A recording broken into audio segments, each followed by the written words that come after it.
যেসব ছেলেরা পড়াশোনা করতে ভালোবাসে তারা যদি বেশি রাত্রি করে পড়ে এর ফায়দা কি আছে জানো? এর ফায়দা হচ্ছে, প্রথমত রাতে নিরিবিলি নিস্তব্ধ পরিবেশে তোমার পড়াশোনা বেশি মাথায় থাকবে। দ্বিতীয়ত, দিনের থেকে রাতের ওয়েদার অনেকটাই ঠান্ডা থাকে, তাই জন্যেই পড়াশোনার আগ্রহটা বাড়ে। তৃতীয়ত, রাতে যে জিনিসগুলো পড়বে দিনের তুলনায় সেগুলো মনে রাখা খুব সহজ, তাই যারা বেশি রাতে পড়ে তাদের কিন্তু অনেক উপকার আসে।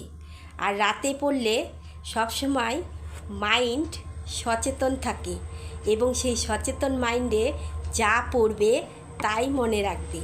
তাই চেষ্টা করো বেশি রাতে পড়ার। আর রাতে পড়তে পড়তে যদি তোমার ঘুম আসে কোনো সময়, প্রথম একদিন দুদিন কষ্ট হবে, তখন তুমি কিছু পানীয় ড্রিঙ্কস মানে কফি কিংবা চা মাঝে মাঝে একটু পান করে নেবে, তাতে এনার্জিও পাবে এবং ঘুমও কেটে যাবে।